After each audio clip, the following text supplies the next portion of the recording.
గుంటూరు వెంకటేశ్వర విజ్ఞాన మందిరంలో అఖిల భారత కాపు సంఘం నేతలు ఏర్పాటు చేసిన శ్రీకృష్ణ దేవరాయ పట్టాభిషేక మహోత్సవం మరియు ఎన్డీఏ కూటమి ప్రజాప్రతినిధుల విజయోత్సవ సభలో గుంటూరు తూర్పు శాసనసభ్యులు మొహమ్మద్ నసీర్ పాల్గొన్నారు. ఆయన రాష్ట్ర కాపు సంఘ అధ్యక్షుడు అమ్మ శ్రీనివాస్ నాయుడు మరియు కాపు నేతలు కలిసి ఘనంగా సన్మానించారు. అనంతరం ఎమ్మెల్యే నసీర్ మాట్లాడుతూ ఎంతో ఘనంగా కాపు సంఘ నాయకులు అందరూ కలిసి కూటమి ప్రజాప్రతినిధులు సన్మాన కార్యక్రమం ఏర్పాటు చేయడం చాలా సంతోషంగా ఉందన్నారు. అలాగే రాష్ట్రంలో గత ప్రభుత్వంలో 5 సంవత్సరాల కాలంలో కాపులను అనేక రకాలుగా ఇబ్బంది పెట్టి వారికి కాపు కార్పొరేషన్ అని మాయమాటలు చెప్పి నిధులు కేటాయించకుండా ఆ నిధులను తన ఖజానాకు మళ్లించి కాపులను మోసం చేసిన మోసగాడు జగన్మోహన్ రెడ్డి అని అన్నారు.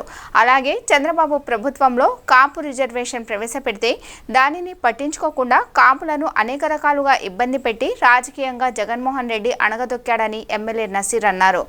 టీడీపీ కూటమి నాయకుల ఆశీస్సులతో ఏర్పడిన ఈ ప్రభుత్వం అన్ని సామాజిక వర్గాలతో పాటు కాపు సామాజిక వర్గానికి పెద్దపీట వేశారన్నారు. ఈ కార్యక్రమంలో కాపు జేసీ రాష్ట్ర అధ్యక్షులు అమ్మ శ్రీనివాస్ నాయుడు, గుండం సాయిబాబు, పోతురాజు చంద్ర తదితరులు కాపు సోదరులు నాయకులు పాల్గొన్నారు.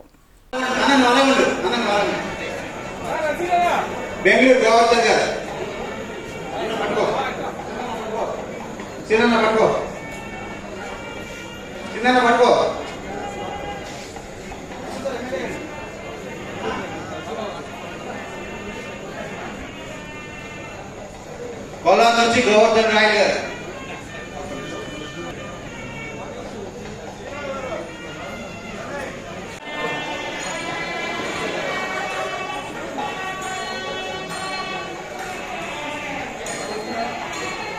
నెక్స్ట్ మాటలో ఎమ్మెల్యే గారు.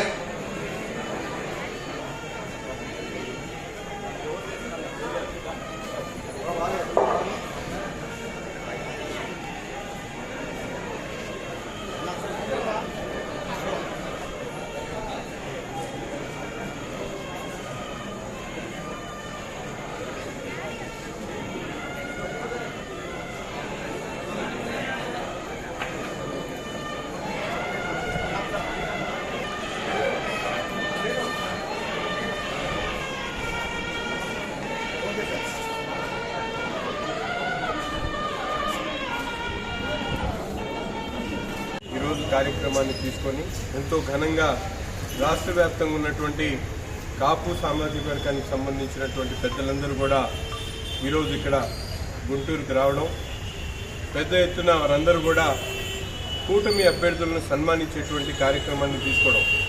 ఎందుకంటే రాష్ట్రంలో మనందరం కూడా చూస్తూ ఉన్నాం, గత 5 సంవత్సరాల కాలంలో కాపులను అనేక రకాలుగా ఇబ్బంది పెట్టినటువంటి ప్రభుత్వం గత ప్రభుత్వం. ఈరోజు పవన్ కళ్యాణ్ గారి నేతృత్వంలో, చంద్రబాబు నాయుడు గారి నాయకత్వంలో, అలాగే నరేంద్ర మోడీ గారి ఆశీస్సులతో రాష్ట్రంలో కూటమి ప్రభుత్వం ఏర్పడ్డ తర్వాత అన్ని సామాజిక వర్గాలతో పాటు కాపు సామాజిక వర్గానికి పెద్దపీట వేసినటువంటి పరిస్థితులు. ఈరోజు సమాజంలో దాదాపు ఆంధ్ర రాష్ట్రంలో ఉన్నటువంటి జనాభాలో సగభాగం ఉన్నటువంటి కాపు సామాజిక వర్గానికి అన్ని రంగాల్లో కూడా ప్రాధాన్యత కల్పించాలని, అలాగే వారందరూ కూడా ఉమ్మడిగా రాష్ట్ర అభివృద్ధి కోసం ఇద్దరు నాయకులు చేస్తున్నటువంటి కృషిలో భాగస్వాములు కావాలని చెప్పి వారందరినీ కూడా కోరుకుంటూ మాకు ఈరోజు ఈ అవకాశం కల్పించి సన్మానం అవకాశం కల్పించినటువంటి పెద్దలకు హృదయపూర్వకమైనటువంటి ధన్యవాదాలు తెలుపుతా ఉన్నాను.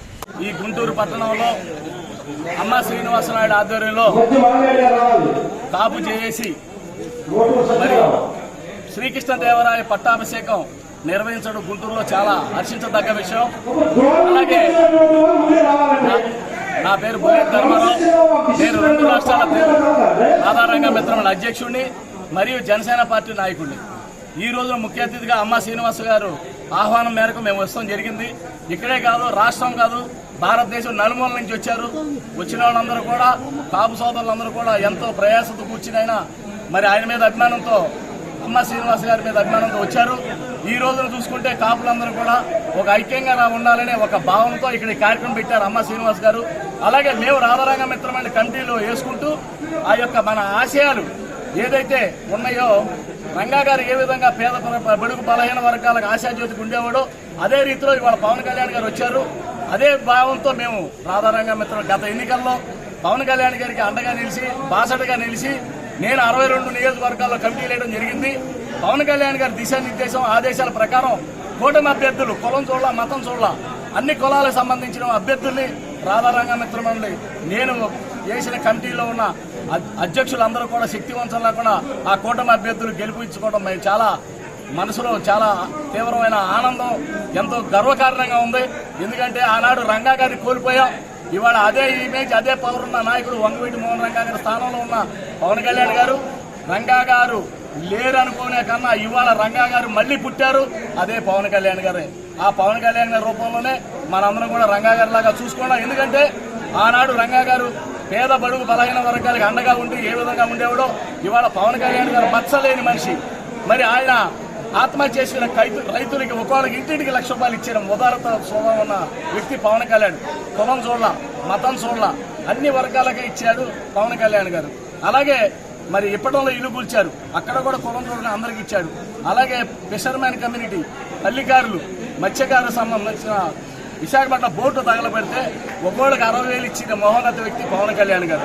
అంటే రంగా గారి ఆశయాలు పవన్ కళ్యాణ్ గారి ఆశయాలు దగ్గరలో ఉన్నందువల్ల మేము రాధారంగ మిత్ర మండలి పవన్ కళ్యాణ్ గారికి బాసటగా నిలబడి కూటమి అభ్యర్థులు గెలిపించుకున్నాం. మరి వాళ్ళ అమ్మ శ్రీనివాస్ పెట్టిన ఈ యొక్క గుంటూరులో కార్యక్రమానికి ఒక కాపులు అందరూ కూడా ఒక సంఘటితంగా ఉండి పవన్ కళ్యాణ్ గారిని కాపాడుకోవాలని గత సంవత్సరం మేమందరం ఒక తాటి మీదకి వచ్చి ఇదే స్టేజీ మీద ఆయన పెట్టిన కార్యక్రమంలో పవన్ కళ్యాణ్ గారికి మద్దతు అప్పుడే ప్రకటించాం. మరి ఈ రోజు మళ్ళీ నన్ను ముఖ్య అతిథిగా ఆహ్వానించిన అమ్మ శ్రీనివాస్ గారికి కృతజ్ఞతలు ధన్యవాదాలు తెలియజేస్తూ మేమందరం కూడా మరి రంగా గారి ఆశయాలు నెరవేర్స్తే పవన్ కళ్యాణ్ గారు బాసటగా ఉంటాం. మా సావో రేవో పవన్ కళ్యాణ్ గారు తీసుకున్న ఏ నిర్ణయానికైనా రాధారంగ మిత్రం కట్టుబడి అన్ని కులాలను తీసుకెళ్తాం. జోహార్ వీఎం రంగా, జోహార్ వీఎం రంగా, జోహార్. గుంటూరు విజ్ఞాన మందిరం ప్రజాప్రతినిధుల కూటమిలో గెలిచినటువంటి మన ఎమ్మెల్యేలకి ఎంపీలకి సన్మానం కార్యక్రమం మరియు అదేవిధంగా అఖిల భారత కాపు సంఘాల ఐక్య వేదిక ఈ సంఘాలన్నింటినీ ఒకే వేదిక మీదకి తీసుకురావటం ఇది గొప్ప పరిణామం. ఈ పరిణామంలో మేము సక్సెస్ అయ్యాము. ఎక్కడ సేలం, ఎక్కడ తమిళనాడు, ఎక్కడ కర్ణాటక, ఎక్కడ ఢిల్లీ, ఎక్కడ తెలంగాణ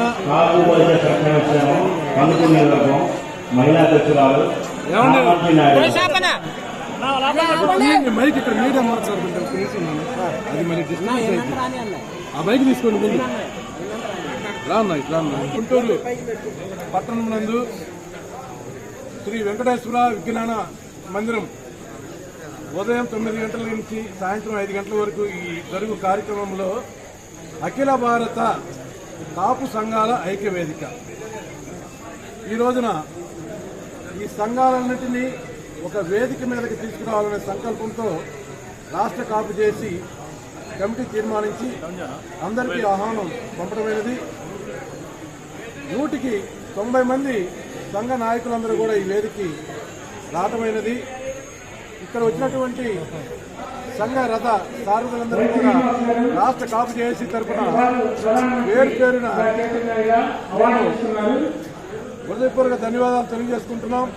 అదేవిధంగా సేలం ఏంటి, కర్ణాటక ఏంటి, తమిళనాడు, ఢిల్లీ, తెలంగాణ, మహారాష్ట్ర ఈ విధంగా వివిధ రాష్ట్రాల నుంచి కూర్మి, తుంబి, పటేల్, అలాగే తెలగ కాపు, బలిజ, మున్నూరు కాపు, తూర్పు కాపు, ఒంటరి సంఘ నాయకులందరూ కూడా ఒకే వేదిక మాట, ఒకే మాట, ఒకే పాట, ఒకే వేదిక అనే నినాదంతో ఇక్కడికి చేరటమైంది. ఈ యొక్క సంగ్రామంలో శ్రీకృష్ణదేవరాయలు గారి పట్టాభిషేక కార్యక్రమం కూడా రంగరంగ వైభవంగా ఈ రాష్ట్ర కాపు చేసి ప్రతి సంవత్సరం కూడా ఇది 2వ సంవత్సరం. అలాగే ఎప్పుడు కూడా కంటిన్యూగా మేము ఈ యొక్క జేఏసీ తరపు నుంచి శ్రీకృష్ణదేవరాయలు గారి పట్టాభిషేకం చేస్తామని తెలియజేసుకుంటూ, అదేవిధంగా రాష్ట్ర ప్రభుత్వం జయంతి వర్ధంతి కూడా శ్రీకృష్ణదేవరాయలు గారి జయంతి వర్ధంతి కూడా అధికారికంగా ప్రకటించాలని మేము కోరుకుంటూ, అదేవిధంగా పార్లమెంటు భవనంలో కూడా శ్రీకృష్ణదేవరాయలు గారి విగ్రహం కట్టాలని కోరుకుంటున్నాం. మరియు ముఖ్యంగా తిరుమల తిరుపతి దేవస్థానం చరిత్ర చూసుకుంటే వారు ఎప్పుడు దర్శనం చేసుకున్న టెంపులు, మనులు, మాణిక్యాలు, పచ్చలు, ఎన్నో వందల కిలోలు బంగారం ఇచ్చినటువంటి ఇలాంటి మహానుభావుడు 500 సంవత్సరాలు దాటినా కానీ ఈ రోజు కూడా ఆయన యొక్క చరిత్ర గురించి ఘనంగా చెప్పుకుంటున్నామంటే ఆయన చేసిన సేవలు, ఎన్నో దేవాలయాలు, ఎన్నో చెరువులు, ఎన్నో పేదల యొక్క సంక్షేమ పథకాలు, ఆ పథకాలే ఈ రోజున ప్రభుత్వాలన్నీ అప్పటి నుంచి కూడా పాటిస్తూ వస్తున్నాయి. ఈ యొక్క సంక్షేమ పథకాలు కూడా ఆయన్ని ఆదర్శంగా తీసుకుని చేస్తున్నందుకు చంద్రబాబు నాయుడు గారికి, పవన్ కళ్యాణ్ గారికి అదేవిధంగా ఈ రోజున తిరుమల కొండపైన కూడా శ్రీకృష్ణదేవరాయలు గారి ఒక స్టాచ్యూ నిర్మాణం, అదేవిధంగా నిర్మాణం కూడా చేయాలని మనస్ఫూర్తిగా మేమందరం ఒకే మాట, ఒకే బాట, ఒకే వేదిక అన్ని సంఘాల తరపు నుంచి కూడా ఈ ప్రభుత్వాన్ని వినతి పత్రం ఇస్తాము. ప్రతి కలెక్టర్కి, ప్రతి ఎంఆర్ఓకి, ప్రతి ఆర్టీఓకి కూడా మేము ఈ జేఏసీ తరపు నుంచే కాకుండా సంఘాలందరూ కూడా ఏకమై శ్రీకృష్ణదేవరాయలు గారి జయంతి వర్ధంతి ముఖ్యంగా అధికారికంగా ప్రకటించాలని ఈ ప్రభుత్వంపై మేము కోరుకుంటూ సెలవు తీసుకుంటాం. జై రాష్ట్ర టాప్ జేఏసీ, జై శ్రీకృష్ణదేవరాయలు.